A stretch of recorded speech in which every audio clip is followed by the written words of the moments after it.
Olá a todos, sejam bem-vindos a mais um encontro deste grupo, de estudo espiritualista, Estudantes da Luz. Nós estamos aqui no sétimo ou oitavo encontro, para estudar no livro Ação e Reação, de André Luiz, ditado a Chico Xavier. Tá? E nós estamos no capítulo 6, que fala no círculo de oração. Então, se você está chegando aqui nesse vídeo pela primeira vez, nós temos o estudo no canal Espírita, Flaubert Menezes. Procure lá, acompanha desde o início, que vale a pena. Cada capítulo está bem esmiuçado, bem explicadinho, com todos os participantes aqui fazendo a sua contribuição muito sábia sobre os capítulos, e contribui assim para os nossos estudos, engrandecendo o nosso conhecimento. Tá bom? Então aqui a gente dá o início ao capítulo 6, e lembrando um pouquinho do capítulo 5, que foi um capítulo muito forte, onde Hilário e André Luiz foram visitar aquela choupana de Órzio, e aquela choupana continha algumas celas, Oi, Neuza, boa noite, bem-vinda, viu? Então, a cela de Órzio estava ali com 3 companheiros que vão voltar, 2 desses 3, vão voltar ao capítulo 6 para a gente esmiuçar bem a história deles, Então, a cada um desses companheiros ali que nós conhecemos, tinha uma preocupação diferente, uma queda diferente, tá? Uma situação bem interessante. Oi, Mariana, boa noite, tudo bem? Bem-vinda, viu? Legal que você está aqui hoje. Muito bom. Então, esses 3 companheiros aí, eles estavam lá, eles mesmo que não reconhecendo a queda deles, de alguma forma, sentindo assim que eles poderiam estar, vamos falar assim, ludibriando, enganando a espiritualidade. Mas na verdade ali eles sabem o que aconteceu, estavam escondendo, e não por muito tempo. Estavam ali pelo encalço de ter uma fagulha ali de melhora. Por isso que o nosso amigo Órzio ali estava ali tutelando eles naquele momento, por enquanto, até eles que sejam encaminhados ali a reencarnação, ou encaminhados para poder ter a recuperação dentro da casa, da mansão Paz. Tá bom? Então aqui, eles saíram da choupana de Órzio, no capítulo 6, fala assim, no círculo de oração. Capítulo muito bonito, por sinal, tá? Começa assim, Na terceira noite na casa, Druso convida André Luiz e Hilário para o círculo de oração para estudo.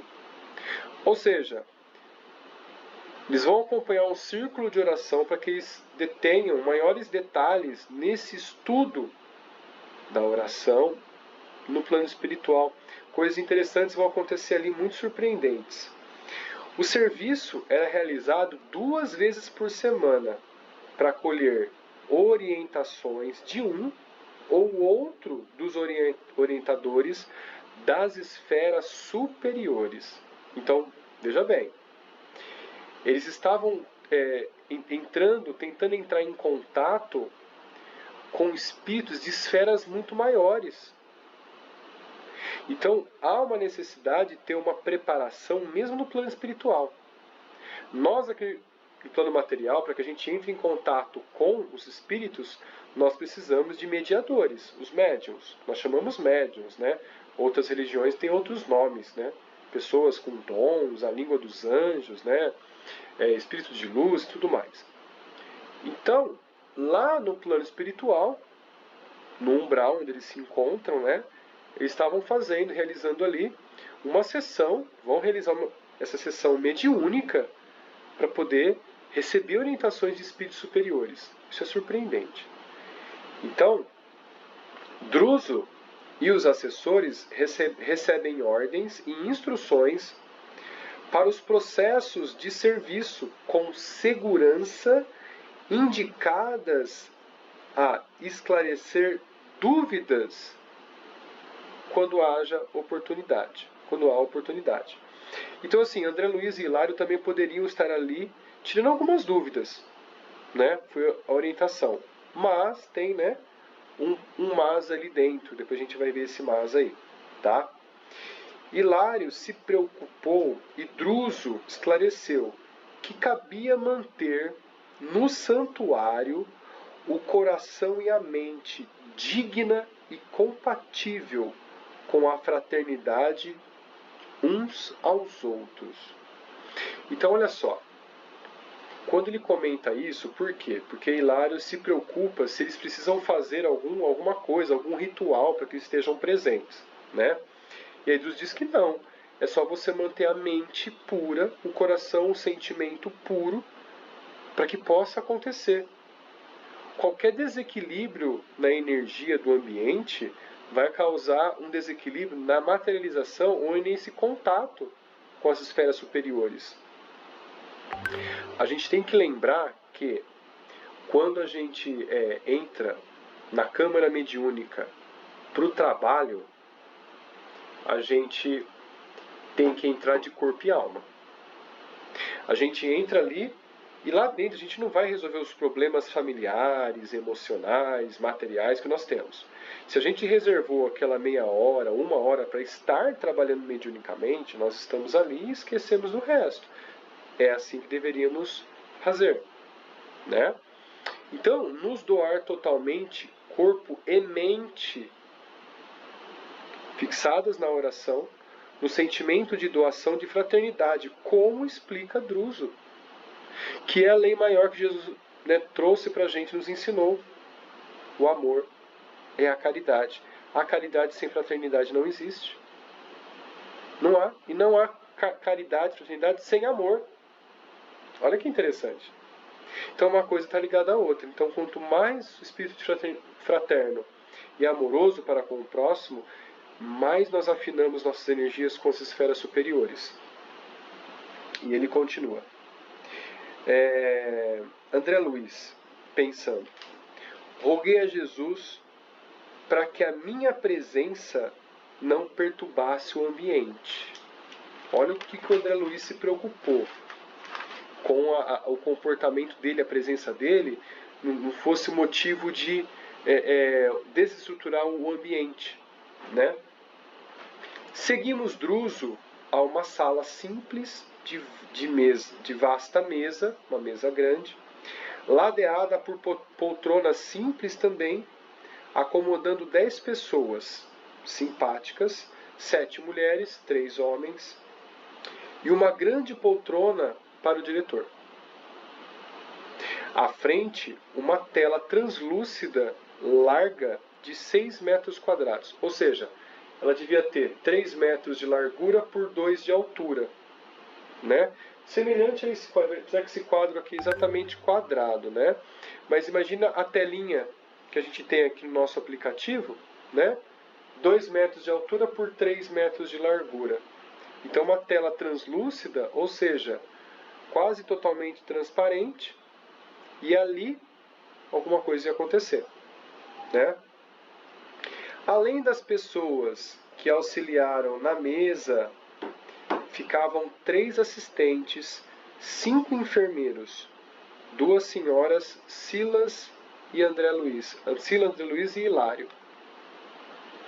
Então, olha só, a mesa onde o trabalho ia acontecer, todo o mecanismo de transmissão para que possa ter a possibilidade de se manifestar o espírito da esfera superior, e eles ali aguardando orientações, né, pessoal? André Luiz indaga a função das 10 pessoas, tá? E Silas comenta. São amigos que aprimoram a mediunidade, colaborando com fluidos vitais e elementos irradiantes que servem com eficiência às manifestações. Então vamos lá. Quando eu acompanhava as palestras de Paulo César Fructuoso, que trabalha lá no Rio de Janeiro, eu esqueci a casa onde ele trabalha, mas eles trabalham com materialização. E ele comenta que o trabalho de materialização desprende muita, mas muita energia do médium. Mas muita energia mesmo.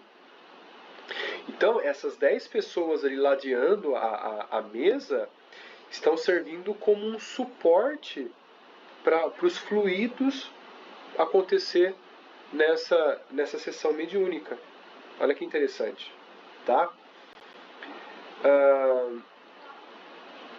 André Luiz pergunta: são santos em atividades dessas 10 pessoas, né? E aí Silas responde: não, são trabalhadores que padecem ainda a pressão da reminiscência do plano físico. Olha só, eles sofrem ainda essa pressão do plano físico, carregando consigo débitos do passado para o ajuste, para o justo resgate na reencarnação.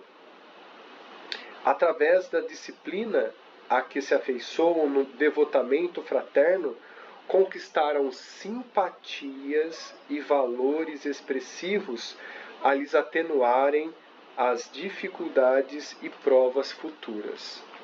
Então vejam bem, eles estão ali trabalhando, se esforçando, e assim, sendo úteis na espiritualidade, eles vão atenuando, não completamente, os seus débitos e faltas.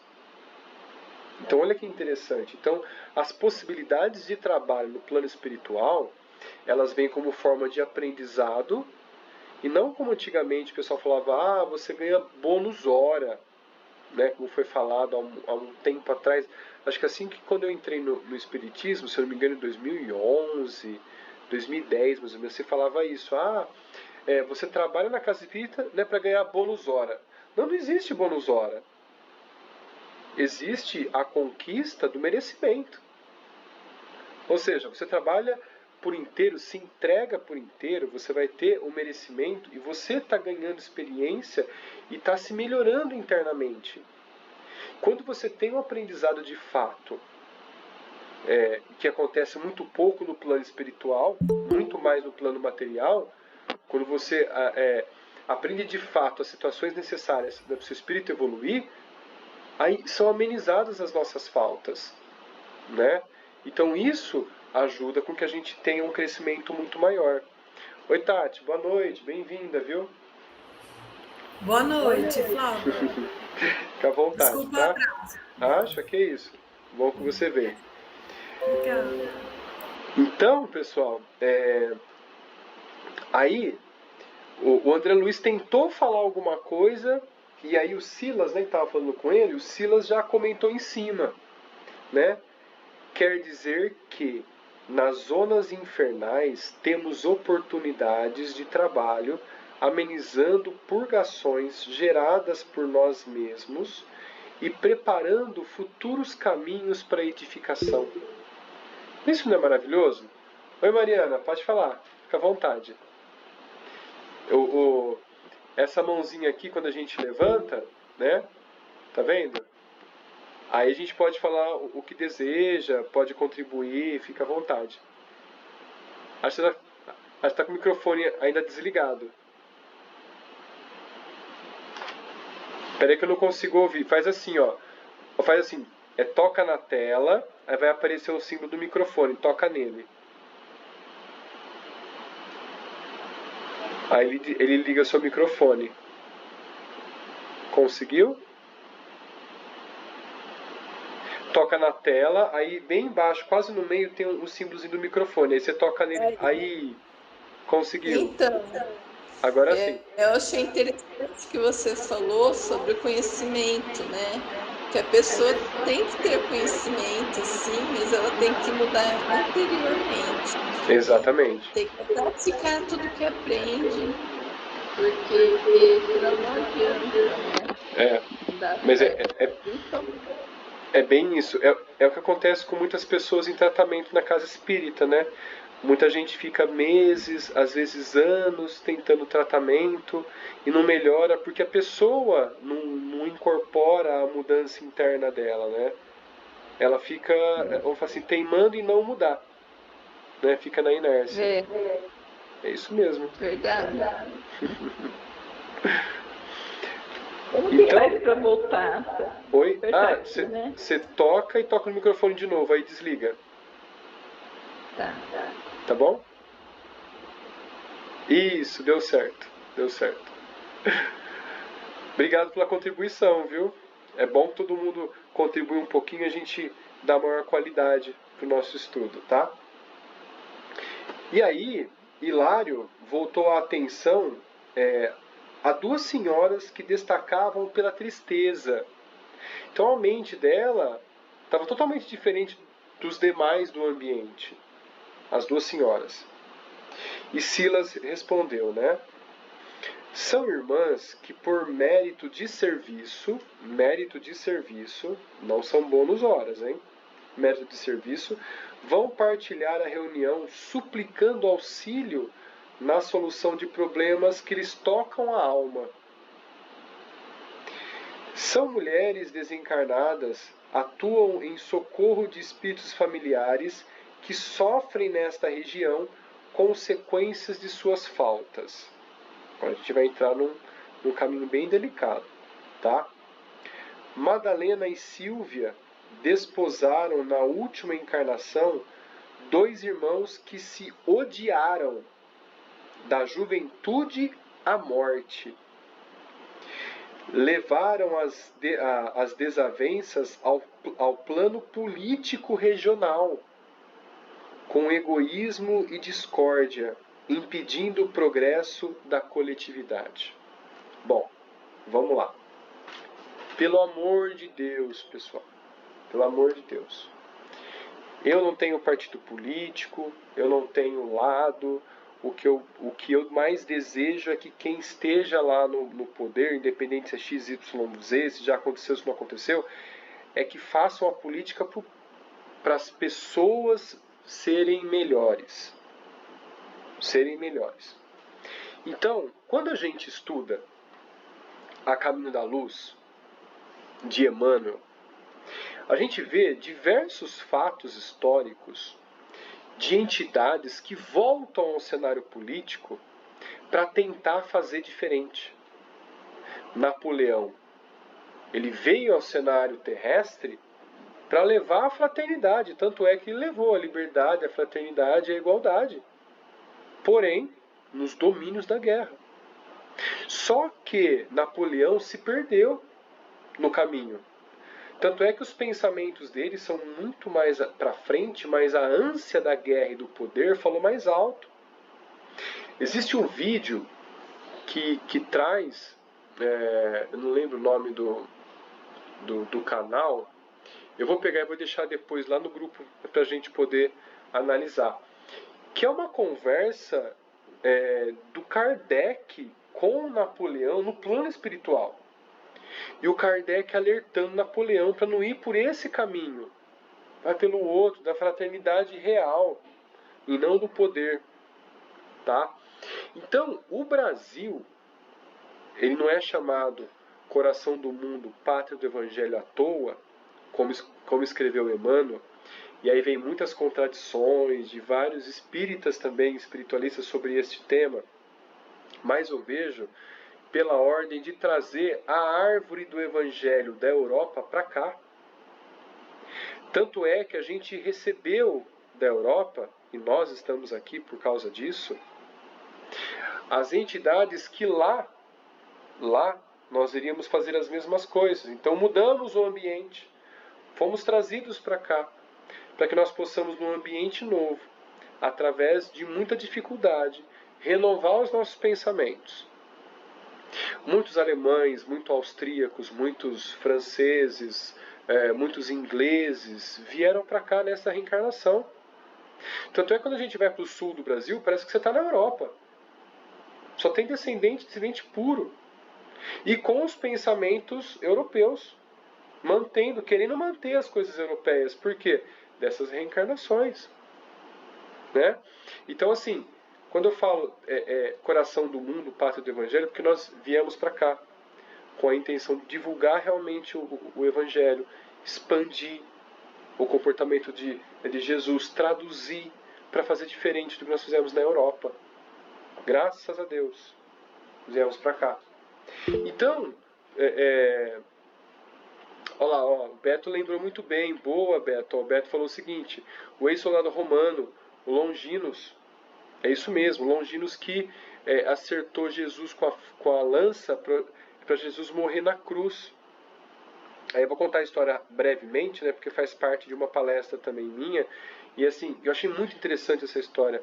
Longinus, como último serviço dele no exército romano, ele tinha um problema no olho. Isso, Longinus, isso mesmo. Ele tinha um problema no olho, e para ele não ser descoberto pelo exército romano, que era muito rígido quanto às questões de saúde física do corpo, ele atacava muito rápido com a lança os seus oponentes. Então ele foi chamado de Longinus, por causa da lança. E aí, como último trabalho antes de aposentar, ele foi ordenado a acompanhar Jesus na peregrinação do Calvário. E ele ficou indignado das pessoas gritando para aquele homem que era tão pacato, injúrias e mentiras e tudo mais ali, gritando absurdos para ele. E ele conta que, para abreviar as dores de Jesus, ele lançou Jesus no peito. Porém, na hora que ele tirou a lança, o sangue de Jesus cobriu os olhos dele, molhou os olhos dele, que ele foi imediatamente curado. Então, quando ele teve esse relance na hora, ele já começou a sentir arrependimento e começou a procurar quem foi Jesus, e fugiu do exército romano. Fugiu, mas foi pego. Teve sua língua cortada porque ele jurou lealdade a Jesus, ao Cristo, tudo mais ali, e foi esquartejado. E na espiritualidade, Longinus não esqueceu o momento fatídico de lançar Jesus no peito. Jesus chegou a Longinus e disse assim: você quer realmente sentir aquilo que eu senti na cruz, para que você deixe essa lembrança muito dura e pesada para trás? Ele falou: sim, é o que eu mais desejo, que eu tenho muito apreço e muito, vamos falar assim, muito remorso por esse fato que aconteceu. Eu falei: então tá bom, então você vai ao Brasil, vai ser Dom Pedro e vai sentir aquilo que eu senti. Vai lá, proclame a República e não derrame uma gota de sangue.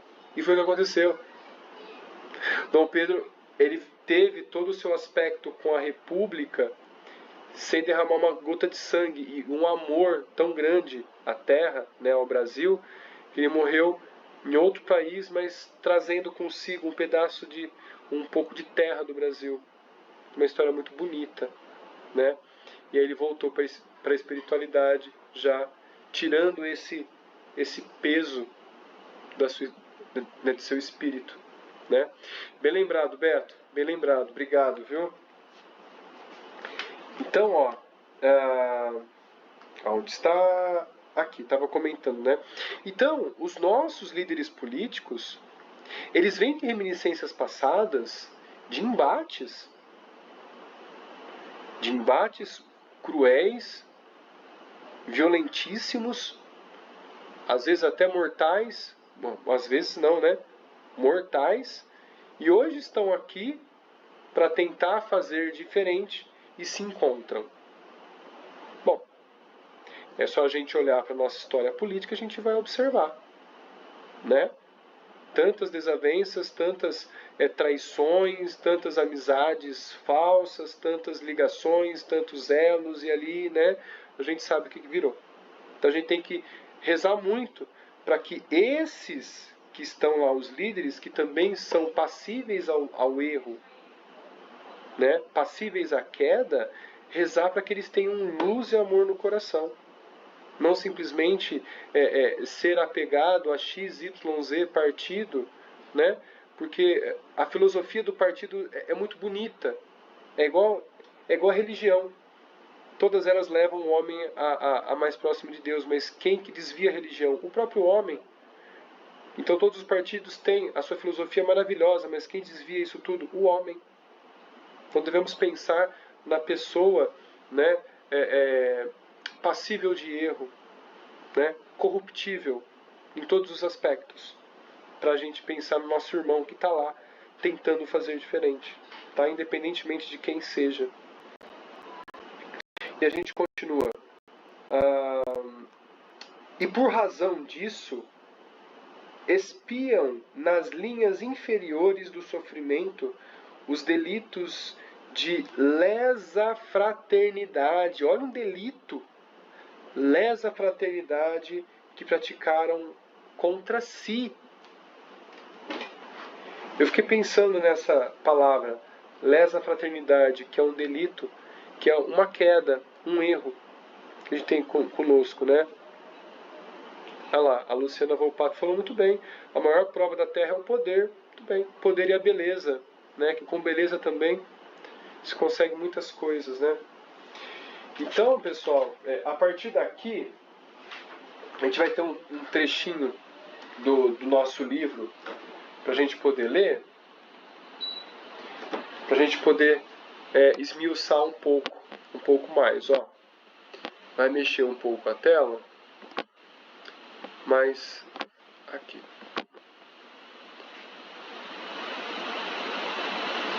Pronto. Chegou para todo mundo? Então tá bom. Aqui, ó. Opa. Não, quero aqui. Só colocar. Pronto, vamos lá. Olha só. Pretendia indagar em que consistia as provações dos amigos infortunados a que nos referimos, mas a palavra de Druso se fez ouvida, concitando-nos a necessária preparação. Certamente, ajuizando quanto às faltas involuntárias em que poderíamos incorrer, pediu para que nós, outros, os partilhávamos a prece. Ali, pela primeira vez, guardássemos plena abstenção de pensamentos menos dignos. Olha lá, começou toda vamos falar assim, a mudança de energia para que ocorra a sessão mediúnica, né? Pensamentos menos dignos, abolindo. Deixa eu só colocar aqui a Sheila para dentro. Pronto. Boa noite, Sheila, tudo bem? Bem-vinda, viu? Boa noite, obrigada. Abolindo quaisquer recordações desagradáveis para que não se verificassem interferências na câmara cristalina, nome pela qual designou o grande espelho à nossa frente, durante a manifestação do venerável mensageiro, cuja visita aguardava. Explicou que as forças associadas aos médiuns presentes se caracterizariam por extremo poder plástico e que uma simples ideia nossa, incompatível com a dignidade do recinto, poderia materializar-se criando imagens impróprias, não obstante temporárias, na face do espelho sob a nossa vista. Meu Deus, olha a sensibilidade que esse aparelho, esse espelho capta. Acredito que esse espelho seja uma TV de LED que capta ondas eletromagnéticas dos pensamentos e aí materializa ali na frente o outro plano. Eu não sei se o inventor do telefone, esqueci o nome dele, alguém me recorda, por favor? O Beto lembra, ó. O Beto é uma sumidade de inteligência. Isso! Como? Alexander Graham Bell. Obrigado, Alexander Graham Bell. Graham Bell e também o Tesla, se não me engano, o Tesla, eles já reencarnaram. Eles estão na juventude da vida e vão estar juntos desenvolvendo um equipamento que vai trazer a espiritualidade para o nosso plano. Imagens da espiritualidade para o nosso plano. Esse aparelho que estamos falando aqui agora, do livro. Então, estamos aguardando. Eu não vejo a hora. Apesar que nós já temos, para quem não conhece, existe um canal no YouTube chamado Rodox, né? É excepcional. Ele faz com alguns aparelhos o áudio do mundo espiritual. Mesmo que muito falho, muito rústico, mas já existe aparelhos que captam as mensagens eletromagnéticas dos espíritos em voz. Né? É muito interessante. Ele visita diversos lugares ali, trazendo ali socorro, né? Isso, o Alberto colocou. Ó. Chama Spirit Box. Muito bom. Spirit Box. Já é um começo. Né? Já é um começo. Então, continua, né? Convidados. Oi, Beto. Pode falar. Ô, Robert, só para uma curiosidade, né? Teve uma moça que veio fazer uma matéria aqui no casarão do assentamento Bela Vista. E ela usou esse aparelho. Tem até na internet o vídeo dela. É mesmo? Vixe. Eu vi uma vez, meu irmão ele pedalava, ele trouxe uma foto de lá. O pessoal de bicicleta lá na época era celular com câmera, era novidade, né? Então tiraram foto desse casarão. E a câmera dele foi a única que captou uma entidade na porta. E os outros não captaram. Tá? Olha lá, a Emanuele falou, acha fantástico, deixa eu ver aqui. Achava fantástico a gente conseguir transmitir voz por ondas. Mesmo que na era da internet eu ainda não entendo as ondas. É surreal, é isso mesmo, é fantástico mesmo, né? Vai ter muita coisa pra gente poder ver, ainda mais as imagens ainda, né? A Tati, quer falar? Tati, fica à vontade. Oi, Flávio. Oi, tudo bem? Tá meio ruim a conexão. Não, Esse tá bom, nenê lindo aí, Beto. Não, eu só ia te fazer uma pergunta para vocês. Na sessão mediúnica, o nosso dirigente usa muito o espelho para mostrar pelos espíritos, né? Sim. Seria parecido com isso? É a mesma coisa? Poderia sim, porque assim, ó, eles falam tela, o espelho, e nessa tela se materializa pro espírito a memória dele. Sim, e é super útil isso, né? Assim, sim, demais. Muda totalmente o trabalho, é muito útil. Porque assim, alguns ficam muito resistentes, alguns ficam presos ao ódio. Aí começa a mostrar a vida anterior ao fato que ele passou. Aí ele começa a e sente da época. Aí exatamente. Ele entra, né, em reflexão e se arrepende. Eu fiquei pensando se era a mesma coisa, se era... Sim, pode. Olha, o mesmo não acredito, porque assim, esse deve ser mais específico, né, pro plano superior. Tá? Sim. Mas é muito semelhante. Tá bom? Legal, é muito bom, né? Demais. Lu, quer falar, Lu? Eu participei de uma casa em que o mentor, sempre nessas reuniões de mediúnicas de desobsessão, ele se referia ao espírito que estava se manifestando para que ele visse. Eles conversavam entre eles, né, e falavam: veja agora nessa tela tudo se projetando, mas era alguma coisa entre eles, nós não víamos a tela. Sim, então, no plano espiritual. Que seja na espiritualidade esse tipo de material aí. Né? Era a conversa entre o mentor e o espírito manifestante. Sim, e é interessante que assim, né, quando a gente começa a ter o conhecimento que alguns livros trazem sobre isso, sobre essa tela, durante a sessão mediúnica a gente tem a intenção de falar isso. Porque eles trazem lá. Então, é por isso que a importância, né, do dialogador ter o conhecimento e ter o estudo, né, de diversos livros para que trazem assim essas informações, porque assim o médium vai usar de ferramentas que ele conhece. Exatamente. Inspirado pela espiritualidade, a não ser que seja uma psicofonia e traga palavras que o médium desconhece. Né? Como é o caso de Chico. O Chico não tinha nem o primário completo, mas já falava de física quântica nos livros, né? Psicografava. Cláudio, Então, assim, né? Se comparar o Chico é meio Demais, complicado. né? Flávio, Oi. tem um livro, não sei se o pessoal conhece, que chama Na Seara do Bem, que aliás foi a Sheila que emprestou. Livro sensacional. E nesse livro é muito interessante porque num dos tratamentos lá, né, no plano espiritual, a gente acha que a equipe espiritual que está ali sabe tudo, né? E na verdade, quando o obsessor chega, a própria equipe espiritual no entorno, ela não sabe de cara. E aí o mentor que está dirigindo, então ele plasma essa tela ali na hora, né, em conexão com o irmão em tratamento ali, né? E aí a história principal do que está ali fazendo com que aquele irmão esteja deprimido já passa nessa tela ali para a equipe espiritual que está tratando ele. Então nesse livro é Uhum. descrito isso. É muito interessante. Nossa, que legal, Legal. legal. São assim, ferramentas para ajudar de tudo quanto é forma, né? E olha o avanço tecnológico, né?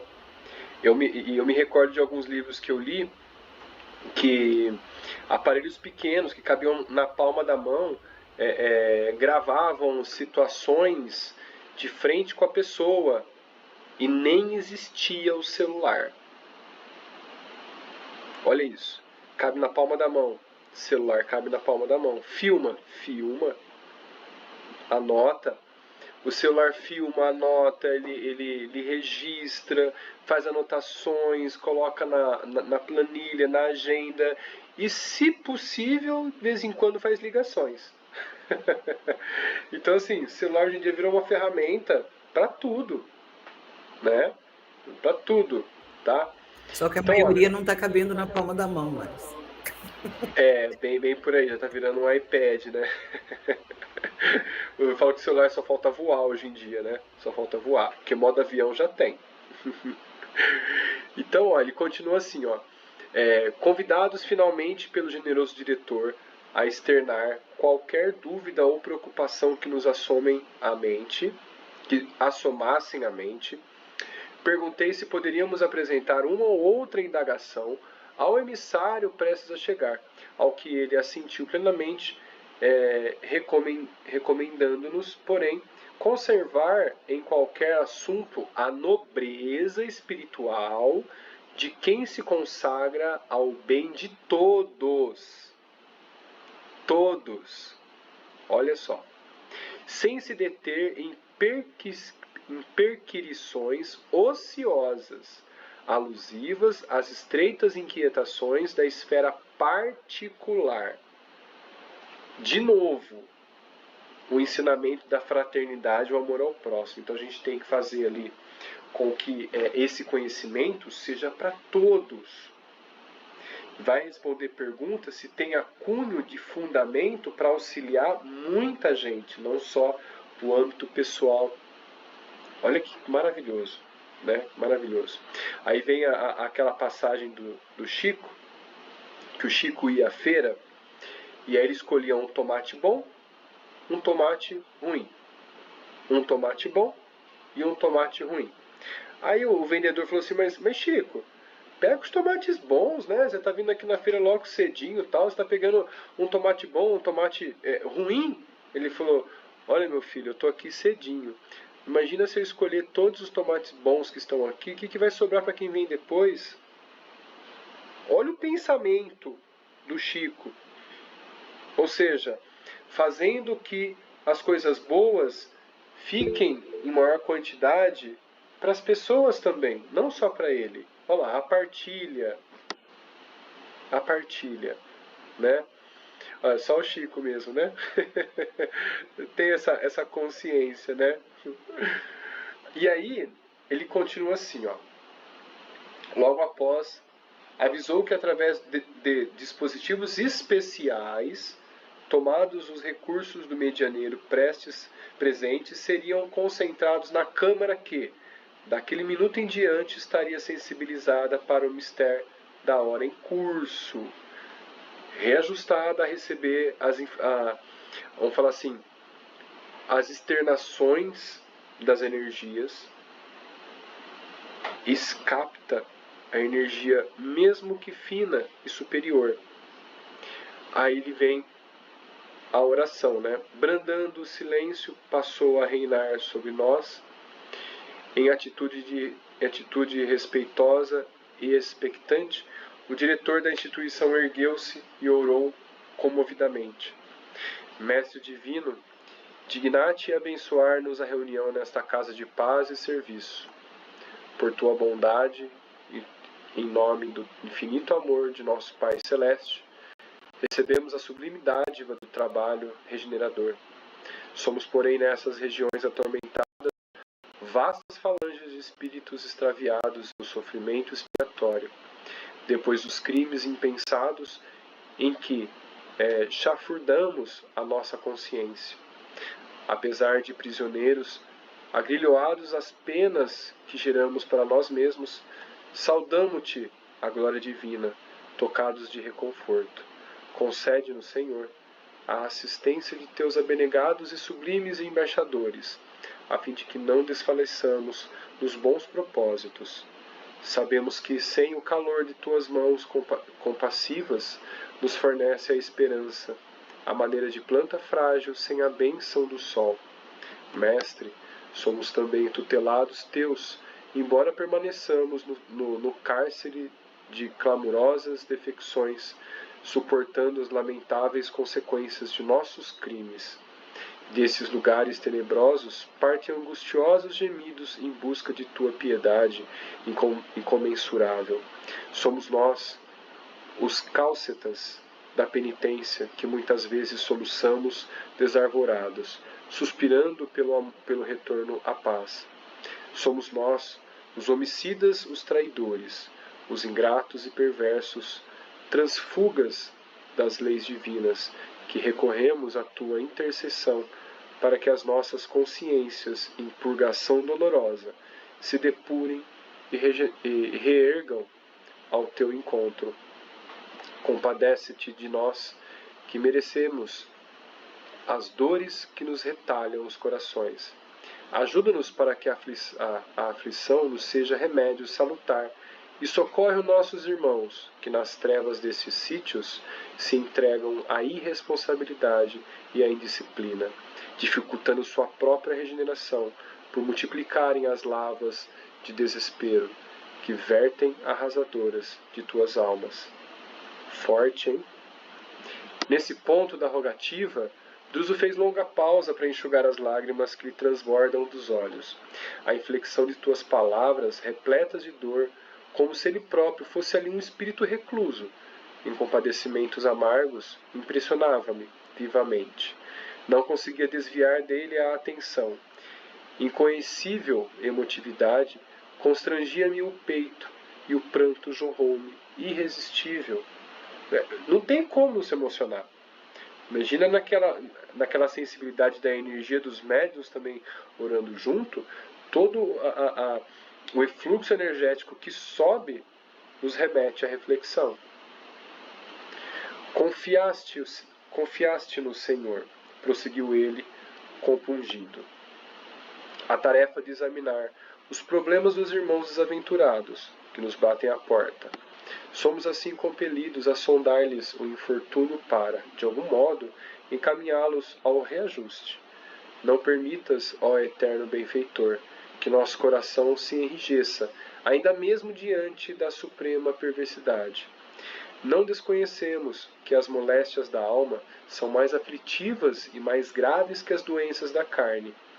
Enche-nos deste modo de infatigável compaixão, para que sejamos fiéis instrumento de teu amor. Permite que teus prépostos nos amparem as decisões nos compromissos por assumir. Não nos relegues à fraqueza que nos é peculiar. Dá-nos, Cristo de Deus, a tua inspiração de amor e luz.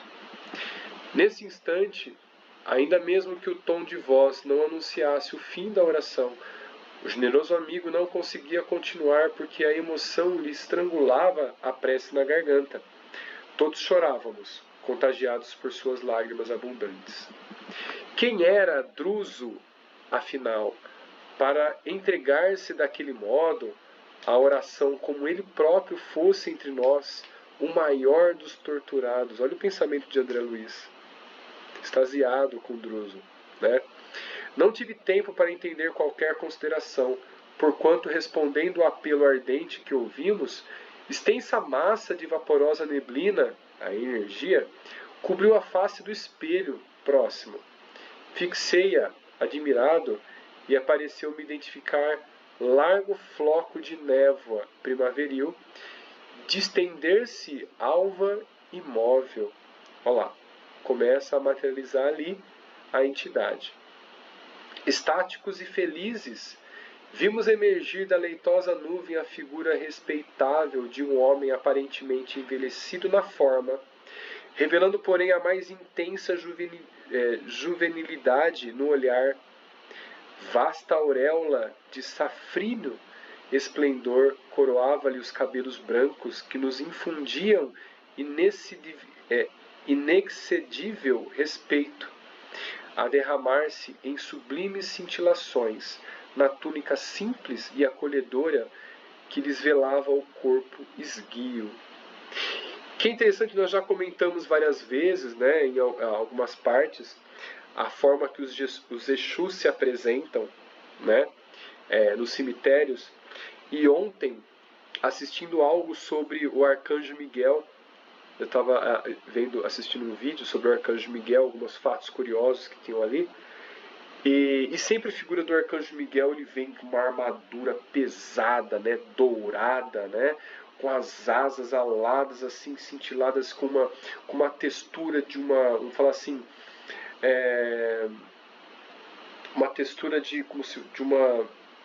como vou dizer, não é uma textura de penas, né? Algumas me fugiu o nome na cabeça. Como chama aquela textura que o peixe tem em volta mesmo? Acabei esquecendo, olha só, fugiu o nome. Escama. Isso, escama, né? Obrigado. Então, assim, as escamas nas asas e aquele um capacete pesado na cabeça e uma auréola, né, dourada. E aí eu analisei aquilo, né, estava com minha mulher ali assistindo, e eu falei, nossa, que interessante, né, como a gente, como os médiuns poderiam vislumbrar o Arcanjo Miguel dessa forma, onde nada mais é que toda essa armadura que se pressupõe ver, nada mais é que a cintilação da energia que influi de dentro dele. Até comentei, fiz uma comparação, quando Paulo de Tarso, Saulo de Tarso viu Jesus a caminho de Damasco, ele viu o sol ardente do meio-dia na frente dele, que é tamanha energia que Jesus exalava do corpo, né? Jesus. Agora, o maior dos arcanjos que a gente chama e fala, né? Arcanjo Miguel, que fala que é o general de todos os anjos, né? Imagina, ele é uma entidade superior, muito superior. Então imagina a quantidade de luz que ele exala do corpo, e essa auréola cintilante de asas nada mais é que a exortação do chakra, vamos falar assim, posterior da nuca, né, que emerge a energia por detrás, semelhante ali a asas, e ao chakra coronário exalando a luz dourada que a gente observa e vê nos quadros sacros, né, ali, a auréola nada mais é que a energia que ele está recebendo e emanando. Então a gente tem essa, vamos falar assim, essa ignorância de não conhecer essa energia toda, e o homem traz essa tradição de que algo está ali com uma forma dourada, nada mais é que a energia da própria entidade, né? E aqui a gente vê o que o André Luiz descreve para a gente, né? Muito, muito interessante. Aí ele coloca assim, ó: no semblante nobre e calmo, bagava um sorriso que não chegava a fixar-se. Após um minuto de silenciosa contemplação, levantou a destra, que, despediu grande jorro de luz, olha lá, luz sobre nós, e saudou-nos. A paz do Senhor seja conosco. E era o que Jesus sempre falava, né? Que a paz, que fique com a minha paz. Eu te dou a minha paz. Ou seja, a tranquilidade, a paz interior, né? Havia tanta doçura, tanta energia, tanto carinho e tanta autoridade naquela voz, que procurei manter o melhor governo das emoções para não cair de joelhos. Mas imagina, né? Quando Jesus aparecia, ele materializava na frente dos apóstolos, a primeira coisa que os apóstolos faziam, caiu de joelhos, como todos vamos fazer ao encontrar Jesus, né? Ministro Sânzio, exclamou Drúzio, reverente, bendita seja a sua presença entre nós. A claridade irradiava-se do venerável visitante e a dignidade com que se nos releva impunhamos-nos fervoroso respeito. Entretanto, como querendo desfazer a impressão de nossa inferioridade, o ministro, surpreendentemente materializado, mantendo o campo vibratório em que nos encontrávamos, olha só, isso porque eles tinham um sublime pensamento, para não pensar nada meio que transviado ali, porque ia acabar atrapalhando a reunião mediúnica, olha só. Mantendo o campo vibratório em que nos encontrávamos, avançou para nós, estendeu as mãos num gesto paternal e colocou-nos à vontade. Olha que humildade, olha só. Não desejava cerimônias, acrescentou entre afetuoso e convincente. Em seguida, demonstrando o valor das horas, recomendou ao diretor apresentasse os processos em estudo. Deixa eu dar uma olhadinha aqui. Tá, vou chegar para cá. Com admiração, vi Druso exibir os documentos solicitados.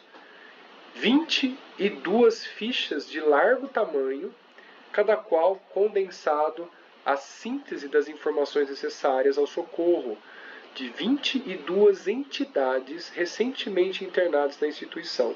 Olha só, que legal.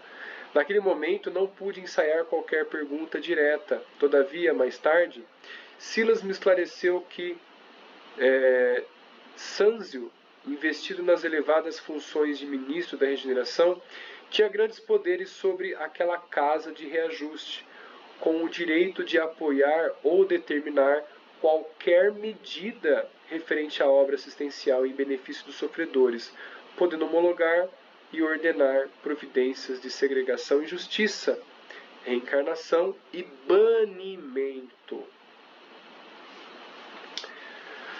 Bom, senhores, com o voar das horas,